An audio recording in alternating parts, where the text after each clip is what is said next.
Hey there, and welcome back to the Complicated Kids podcast. I'm your host, Gabrielle Nicolay. I am a toddler whisperer, a speech therapist, and a parent coach. And today I'm really excited, actually, to be joined by Leslie Cohen Rubury. Thank you for You being got here, it. Leslie. Did I get it right? You got it. You got it. And thank you for inviting me. I'm very excited myself, really excited to be here with you today.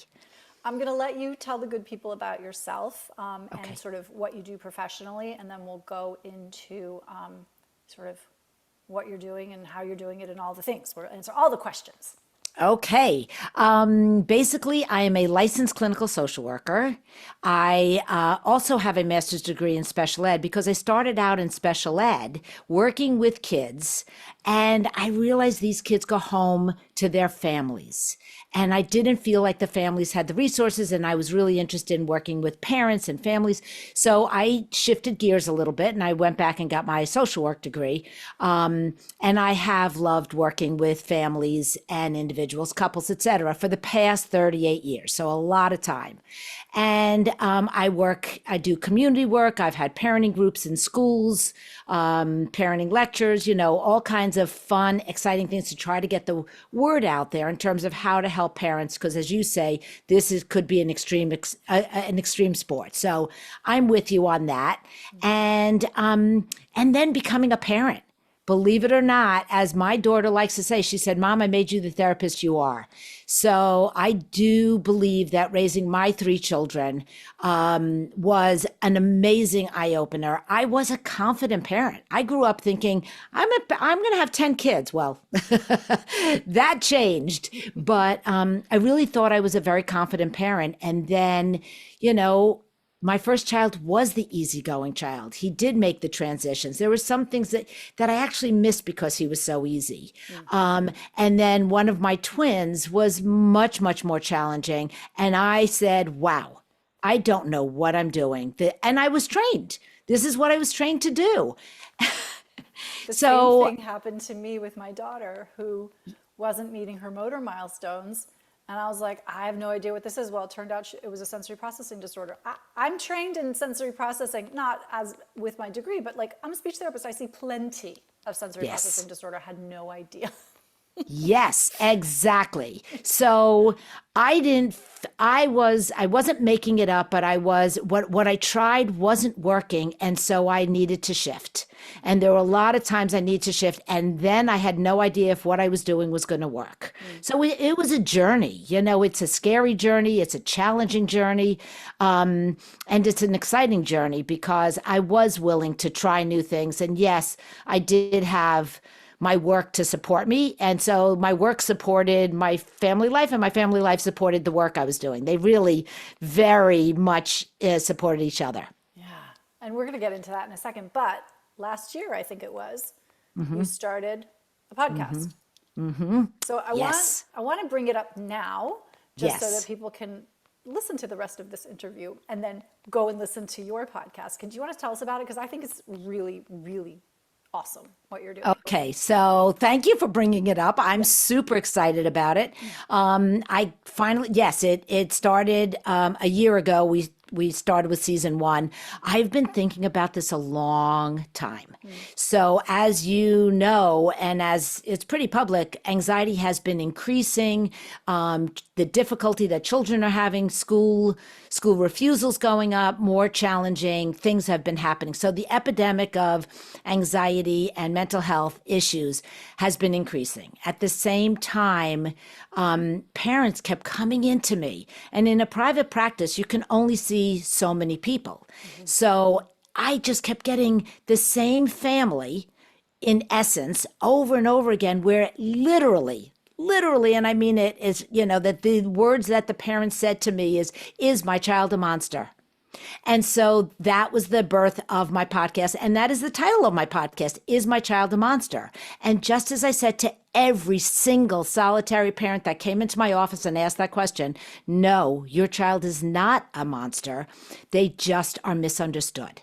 So the important thing is, helping parents shift that perspective, understand their child, make sense of these challenges. But that's the podcast. It's about, is my child a monster?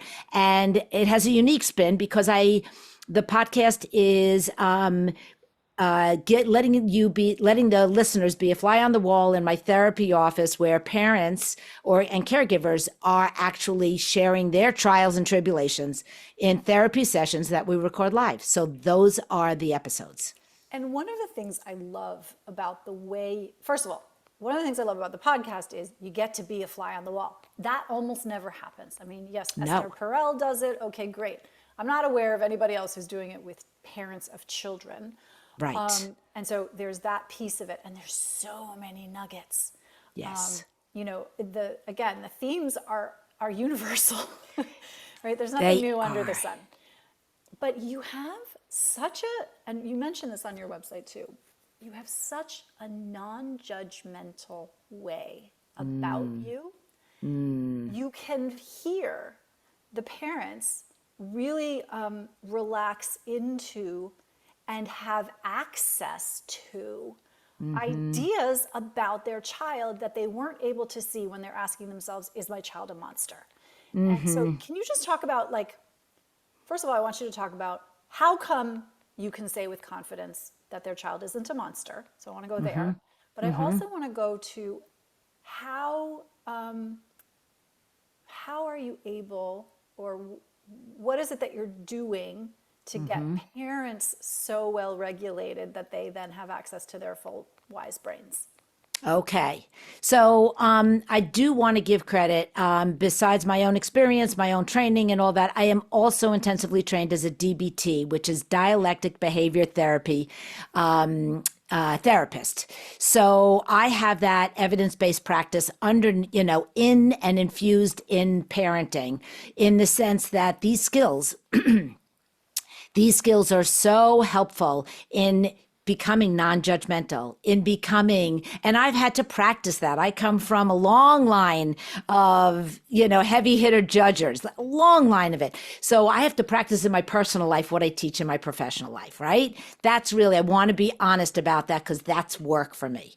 And I love it. I love the challenge, but it does come, and it is my practice as a therapist to be non-judgmental, and to really help parents understand, build the framework, build the scaffolding that teaches parents that there's another way of looking at their child. So I think I got distracted by my own thoughts. Where were you going? That's okay. No. We'll bring it back. So when parents come to you, what do they think the problem is? Okay, so they are looking at their child's behavior on the surface. And on the surface, and even if it's overused, I use the metaphor of the iceberg.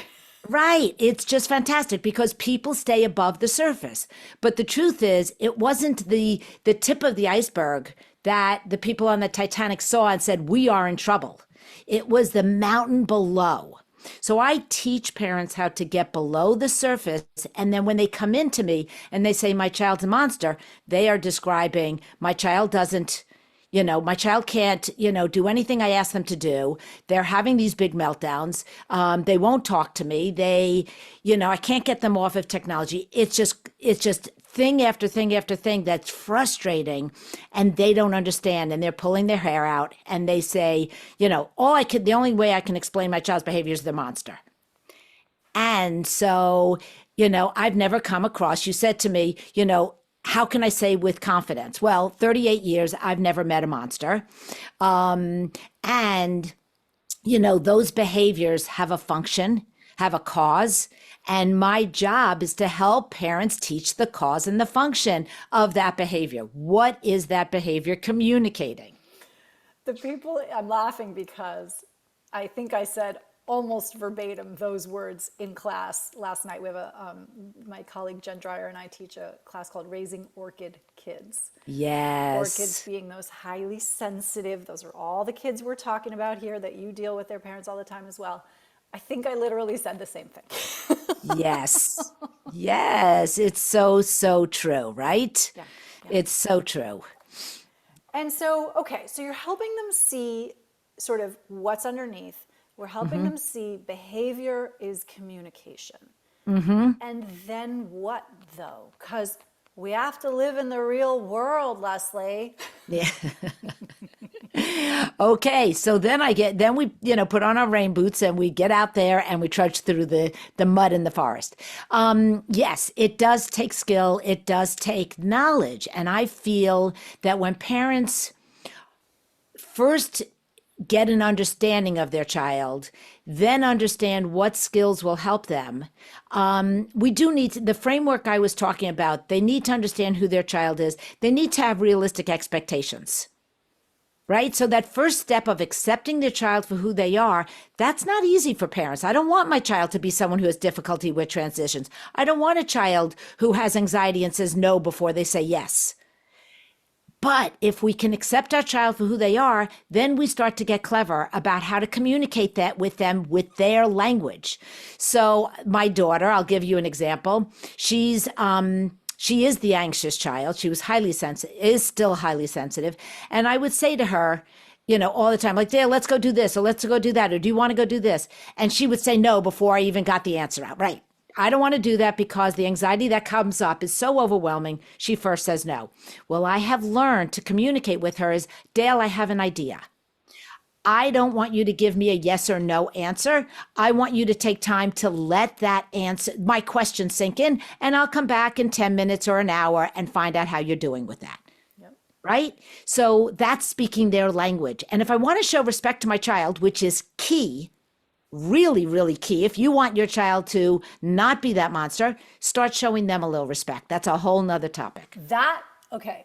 And we might just go there for a second. Okay. I have said this before, probably on this podcast.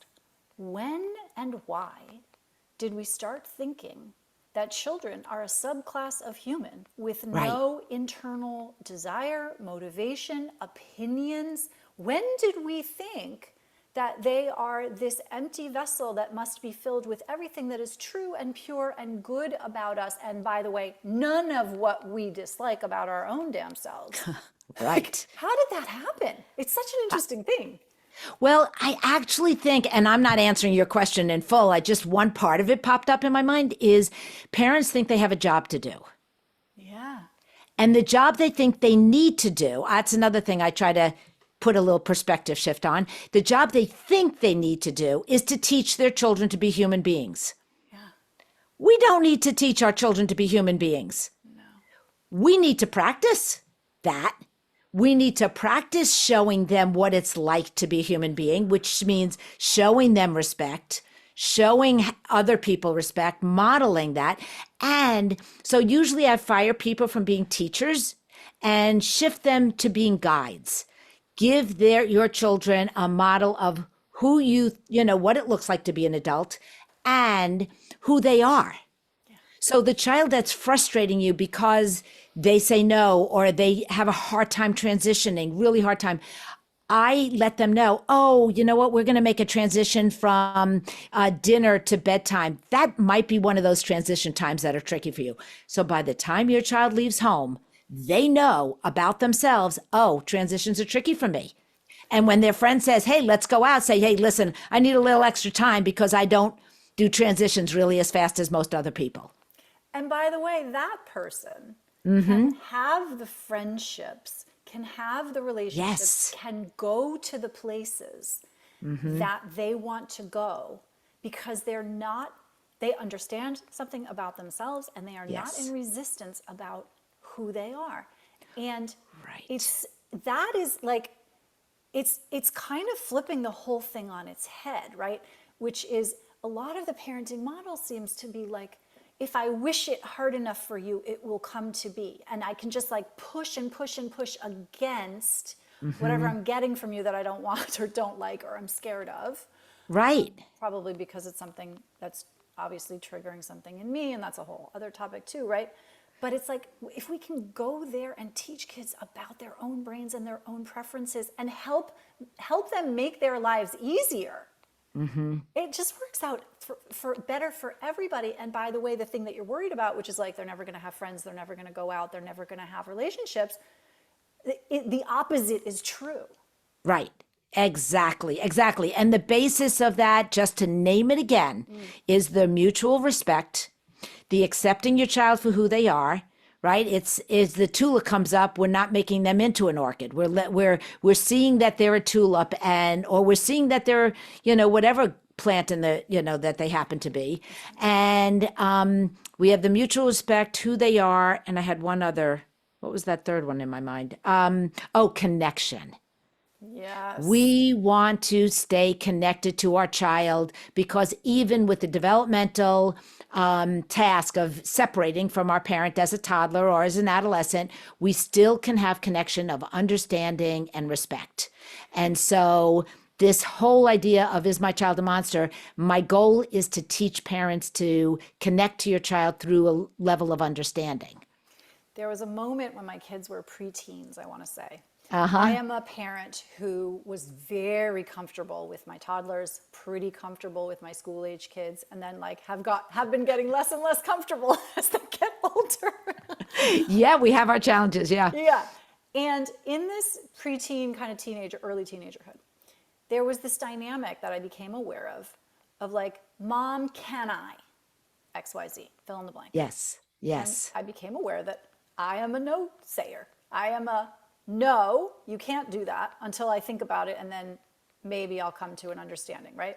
So Right. we're in this like very typical parent-child dynamic of like, mother, may I? No, you may not kind of situation, right? Right. Very understandable. So I was like, this is not working. This is not working for you because you're mad at me. This is not working for me because I feel put upon to make all these decisions. I said, we're changing the script. We're flipping the script. Here's what I want you to say to me when you want to know if you can do something.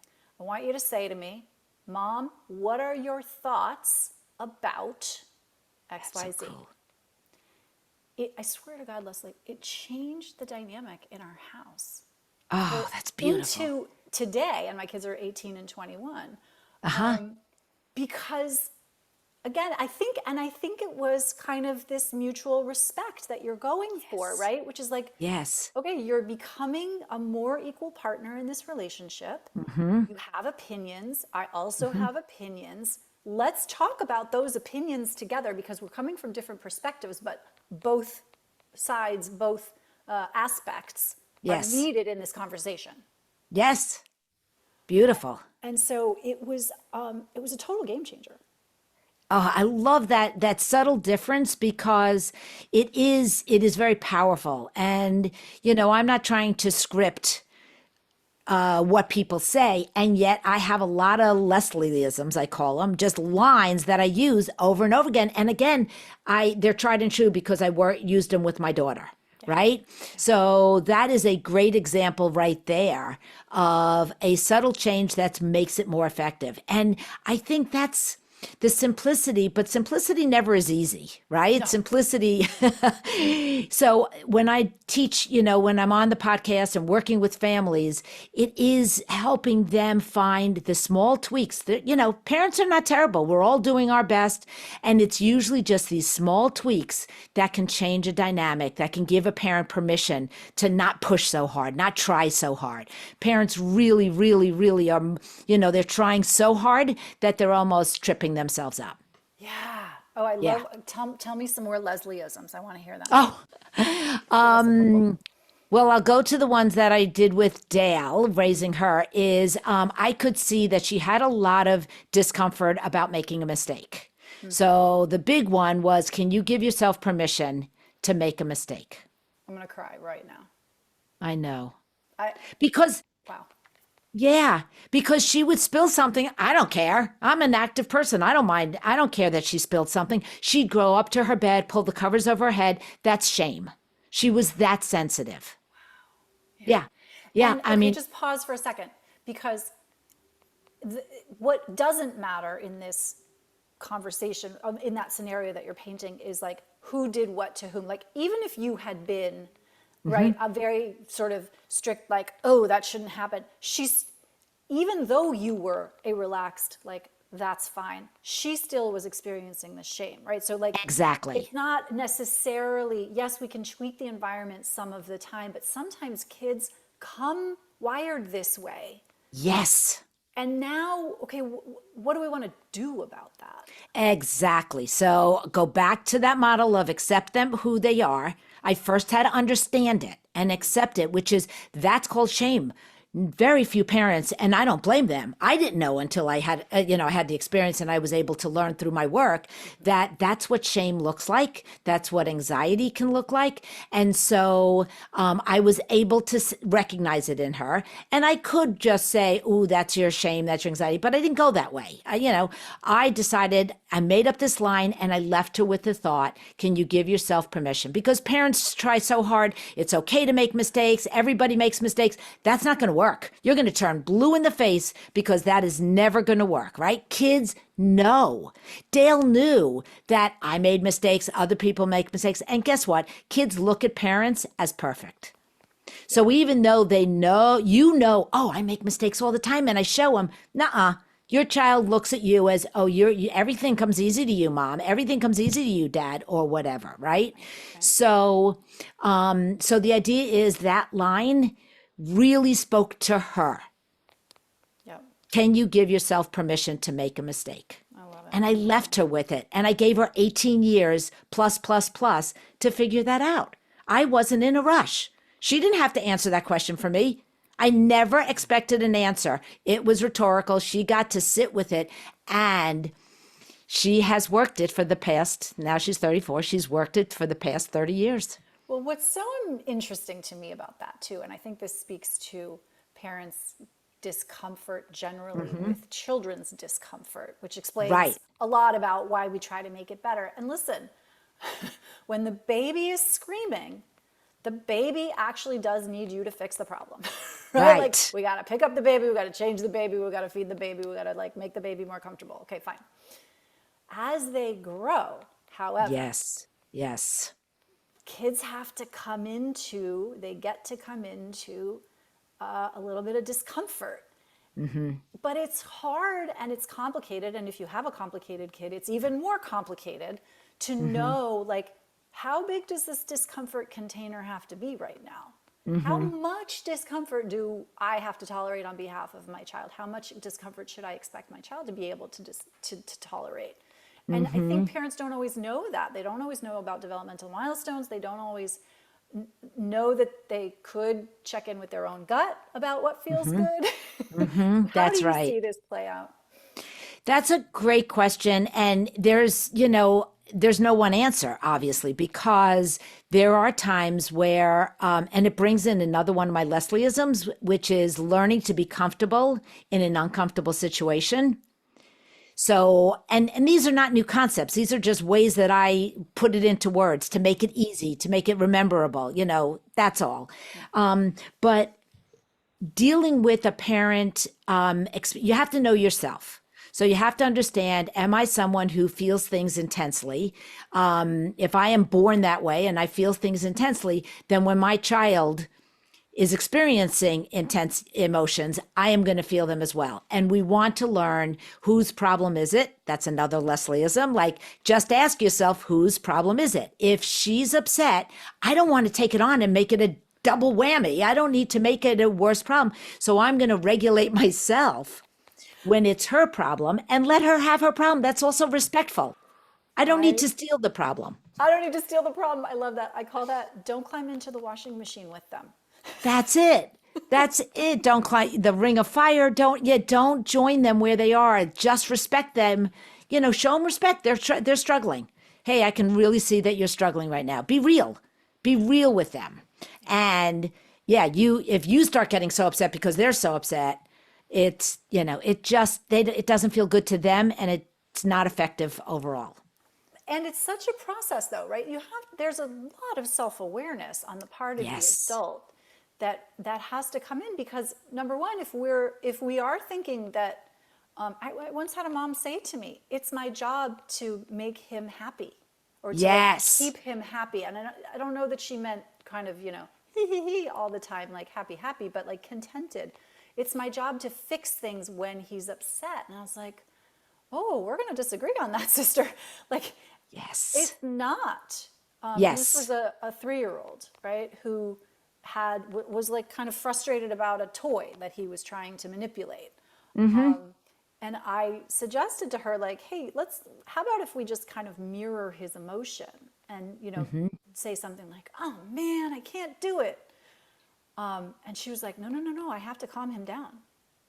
And it Right. was a really interesting moment. Right. And so that fix it mentality is extremely important. Something, again, when parents think they have a job, their parenting job, they really do think their job is to fix their child, right? To make sure. And if you want your child to go out in the world and have a chance at making it out in the world, there are many things, but one of the things is to let them feel confident that they're capable of handling the difficulties, whether it's handling their tough emotions, whether it's handling a disappointment, whether it's handling your no. And when they get to handle it and you've gone through that 10 minutes, 2 hours, or whatever it is, and they've gone through it, you get to say to them, wow, do you realize you got through a really difficult situation? Hey, guess what? I'm proud of myself for getting through a difficult situation, right? Like, we want to acknowledge, reinforce that they can get through difficult situations instead of, sweeping it under the rug, like making them happy again. If a child comes home and had a hard time, oh, let's make cookies. And that's lovely. But we don't want to skip the step. Like, do that, make the cookies, have fun, and reconnect in another way. But don't skip the step of connecting to your child in the struggle. It starts so early. It starts when kids are, and this is the most obvious for me, learning to walk. Yes. And, the toddler on the sidewalk who falls, or at the park who falls. And what do? The first thing they do, they look up to their adult to see how they're supposed to respond. Right.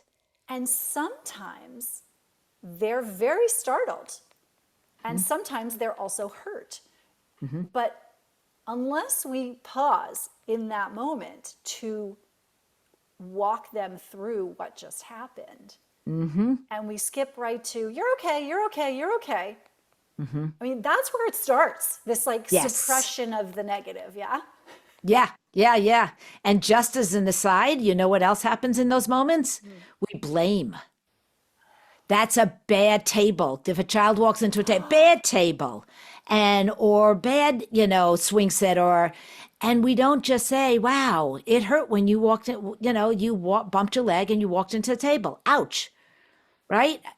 Yes. So that's just a subtle thing because we are in a, blame it. We try to find fault, right and wrong, who's right, who's wrong. And I really teach parents, let's get away from the right and wrong thinking. Let's see what it is. And as you said, just to be able to walk them through the process of what just happened. Yeah. Right. Yeah. And then, this was scary. I mean, I did it once with my kids over and over again, obviously. And by the time they were 4, they could come to me and say, Mommy, I fell and I hurt my hand. Yeah. Or, Mommy, I fell and I was more startled, more surprised than hurt. And I'm right. Right. But right. That's the basis for self-understanding too. Like, how am I feeling and what do I need? So what you're saying is so wonderful. And what I have found in my podcast and I found in all my work is that when you give parents this perspective, this understanding, they're like sponges. They want to say, oh, and they try it. And I say, don't believe me, go home and try it. And there are some things that have an immediate impact. And there are some things, like I said, Dale giving herself permission to make a mistake, that's going to be a lifelong challenge. That's going to be, and it's also the way her brain works and things like that. So some things are not quick fixes, but give it a try. And for the parents, even if they don't see the immediate result, they feel better themselves. Yeah. And that, if nothing else, to feel more competent as a parent, that's fantastic. We can't control the outcome, but we can focus on how we feel and what we're doing, and that's going to make a difference for kids. A huge difference. Huge difference. Do you want to do we have time to just do a brief anecdote of a family that you want to describe a transformation that you have observed in your practice? I'm sure there's so many. So many. Let me think. I mean, just off the top of my head, it's the ones who come in and say, my child's a monster.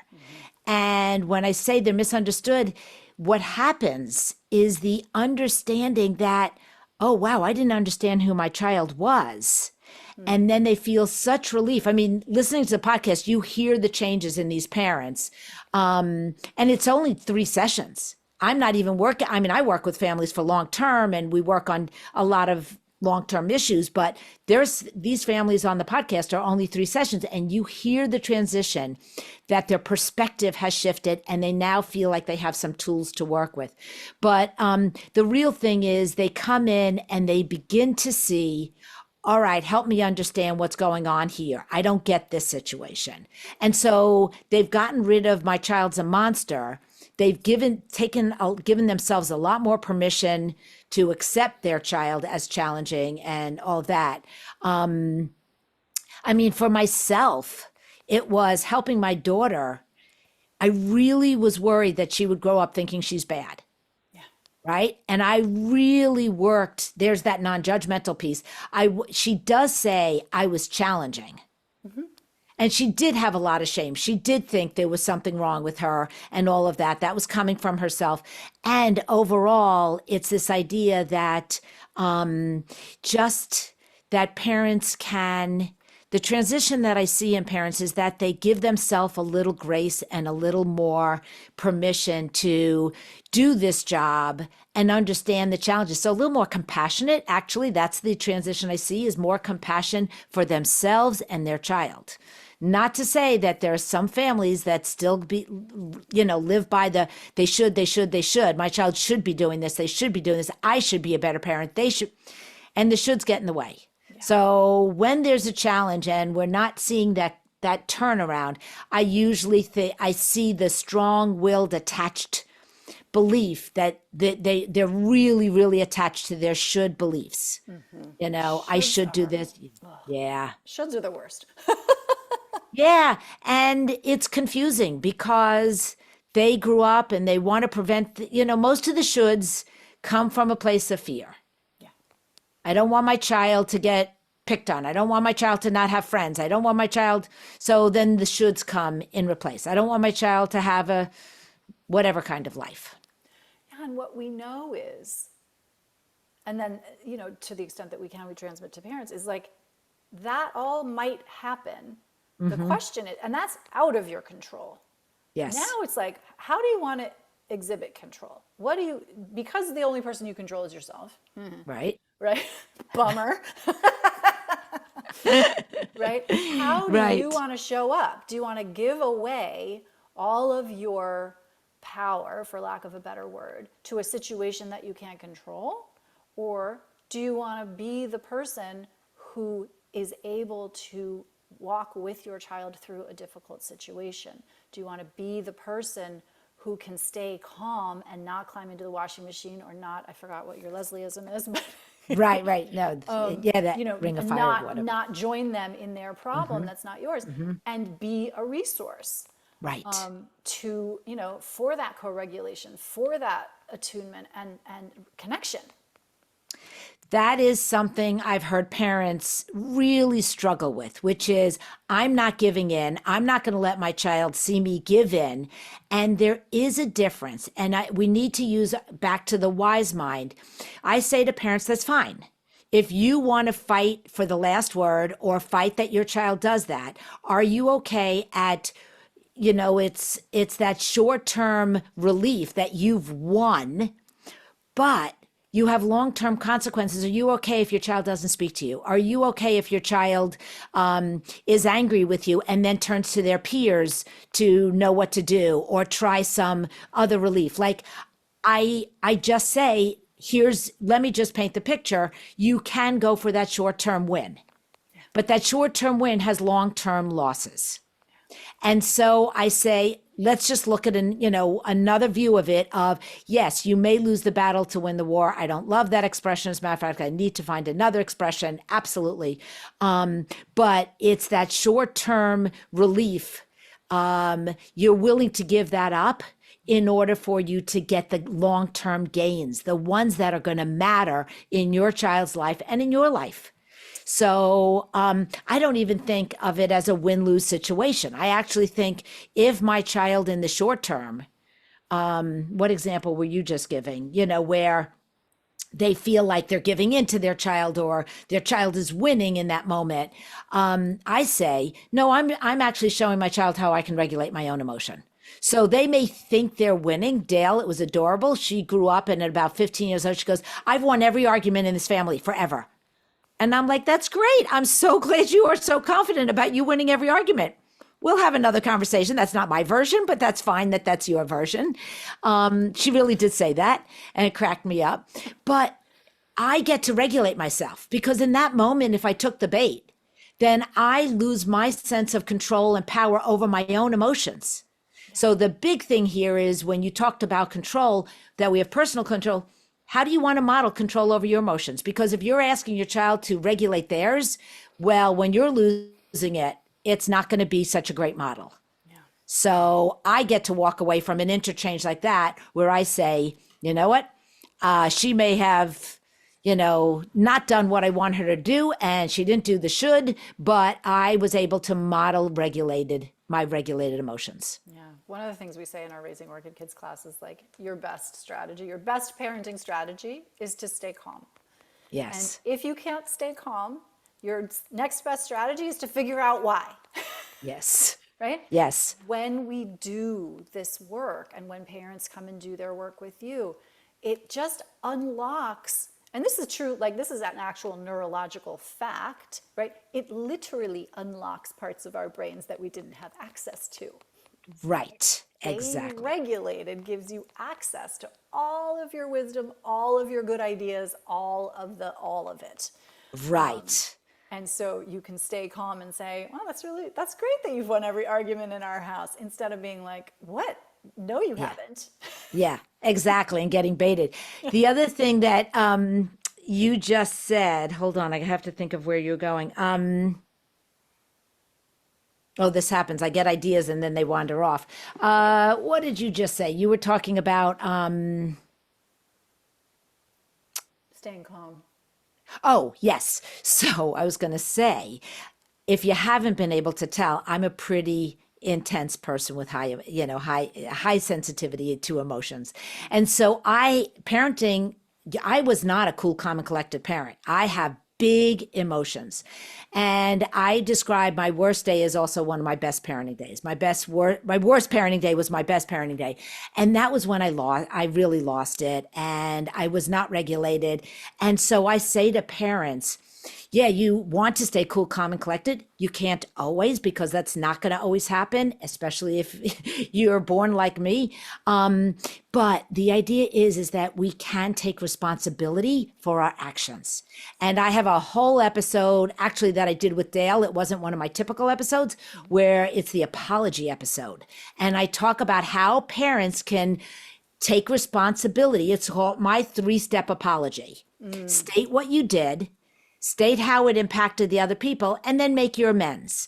And it was a moment where I even broke the sink because I went to hit my hand on the counter and I hit the sink and the faucet and the water broke. I scared my 7-year-old twins. I was having a really bad day, and I just scared them. And when they came downstairs with their piggy banks to fix the sink that I broke, I took responsibility and I said, this was my anger and it scared you. My guess is it scared you. It may have even made you feel like I don't love you.